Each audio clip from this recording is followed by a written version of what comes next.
In this lecture, we'll learn how and when to use the Sweep 3D modeling tool. On the slide here, we can see 3 examples of where the Sweep tool will be used. The Sweep tool enables us to create complex geometries by sweeping 2D sketch profiles along a predefined path. This is a great tool if we are modeling piping or cable conduits or similar geometries.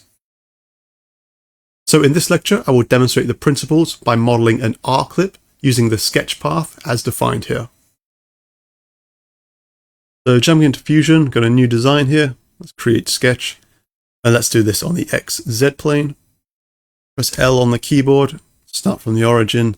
We'll go to the left 68 mil. Then I'm going to hit L on the keyboard again and draw in a tangential arc. So I'm going to hold down the left mouse button, draw that arc around, and I'm going to finish it roughly around there. Green tick. Move this dimension out the way. Press D on the keyboard, dimension this arc here. That has a rad of 12.5 mil. And then from here, we've got a straight line coming down to a series of arcs and then an endpoint over here. So I want to put in the center points of these arcs, and then I can draw the arcs from there. So to do this, I'm going to come under Create, and I'm going to enter a series of points. My first point is going to be roughly here, second is there, third is there. Now these are the center points of each of the arcs. So we've got the dimensions for where they are. Let's go ahead and put those in. First one has a horizontal distance from the center point of this arc at 24.5 mil. Second one, center point of this arc is 36.3. And the third one is 53.2. We know these 2 points are horizontally constrained. So we'll go on the horizontal vertical constraint, select those 2 points. And then we'll press D one more time on the keyboard, and we'll put a dimension in from here to the origin. So that height dimension there is 12.5. And then the height dimension to the origin from this point is 5.6. Now we've got our 3 center points in of the arcs. I'm going to use the circle tool. I'm going to start a circle from this point here. It's got a rad of 5 mil, so diameter of 10. Repeat the process for the other 2 points. And then what we can do is we can trim off any of these circles that we don't need later, just to leave us with the arc. Let's go ahead and put in this straight line then. It's coming down here. I want to make sure that we're using the tangential constraint line to arc. We've got that tangency there.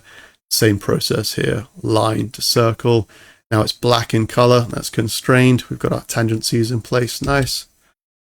Let's do the same then. So line tool, let's go to these 2 circles. And let's also put a line tool to these 2 circles as well. Again, tangency constraint, line to circle, same process here. Okay, all in black color, looking good. And you can now start to see the part of the circle that will be soon to trim off. We've got one more line, which is the line that just finishes off this sketch. I'm going to put that point up here. I'm going to use the vertical constraint between this point, and then I'm going to use the tangency constraint between the line and the circle. And then want to make this horizontally constrained with this point here. Use the horizontal constraint, center point there. That's looking good. Okay, everything's black in color. Everything should be fully constrained. And by the sketches, yeah, that's right. Got the red padlock there. That's looking good. Let's go ahead now and use the trim tool then and tidy this up. So we don't need this arc here, but we do want this one. So if we trim, select there, we're left with our arc. Same process for these 2 here. And now we have our complete profile. I'm going to tidy up these dimensions a bit. So with the diameters, let's right click on them, toggle to radius, all 3. And I just tidy these guys up.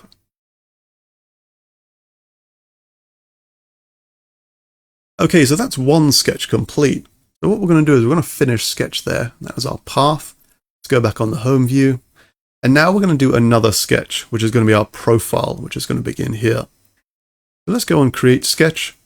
And in this case, instead of drawing on the XZ plane, we want to be drawing on the YZ plane. So I'll select the YZ plane, zoom in, and now you'll see we're looking at a 90-degree angle to how we were looking before. And we're going to start off with a center diameter circle from the origin, which if I rotate the model, we'll see is the beginning of our sketch path. I'm going to put in a diameter there of 5 mil, press enter. And that's our profile. And quite simply, we're just going to sweep that along this path. So let's go and finish sketch. Go up to solid. Let's go and create. Let's go and sweep. In terms of the sweep command, so first of all, we need to define out profile. So I'm going to select this one here, left click once, and the path, select this box, and then we're going to select that path. So this one here.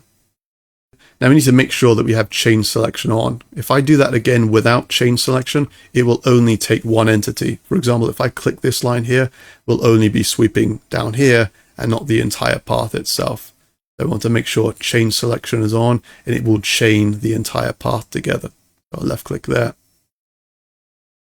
For the distance, we want to keep that as 1. So the distance defines how much of the path we actually extrude along.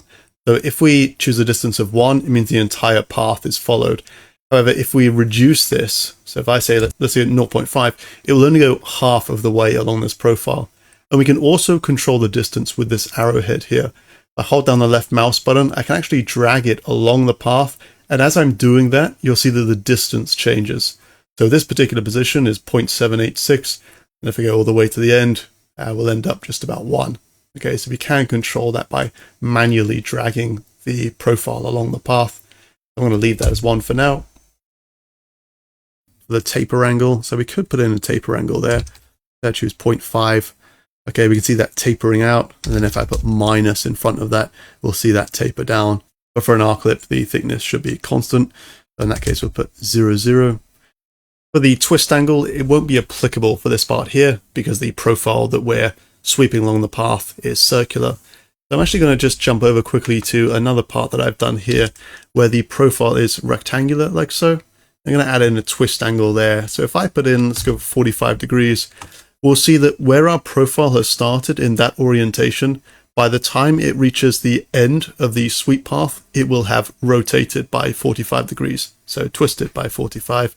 If I change that to 180, it is now in the sort of upside down orientation at the end. So that is an example of where we perhaps would use the twist angle. So let's go back to the arc lip. Orientation, leave as perpendicular. So that's perpendicular to the path itself. And under operation, so just like when we use other modeling tools, we've got different options here. We've got to join to, let's say, an existing body, which in this case we wouldn't choose. In this case, we would go with a new body. But we've also got the option here to cut as well. So just like in extrude or the same with revolve, we can cut by following a path. And I want to show you an example on that on another part that I've done here. So I've drawn in a cylindrical block, and then at the top here, I've drawn in a profile, and I've done a sweep path around the perimeter of this cylinder. So let's go and create, let's go and sweep. And in terms of my profile, I'll select the one that I've drawn in here. And in terms of path, we'll select the perimeter like so. And then we've got the same details we can adjust here. So we can include tapers and such. We can also control the 2 arrows here. So for example, if I do these, we can then manually define sort of how much that we're actually cutting away at this. But in this case, I'm going to stick with a distance of 1 and 1. And then we'll make sure we're under the cut operation. So we see in red to remove material. We click OK. That's an example of where the sweep tool can be used to remove material. So if we go back to the arc clip, again, for this one, we're going to keep as a new body. So let's click OK. And there we have our complete arc clip. What we can do is change the visual style. So if we put shaded with visible edges, okay, we can then see, more of the geometry and intersection points between how we did the sketch. I'm going to leave that as just shaded for now. So it's a really useful tool, and now you understand the principles behind it. We can assess based on what we need to model if we need to use the sweep tool, the revolve tool, or the extrude tool, which is what we've covered so far. Okay, so I will see you in the next lecture.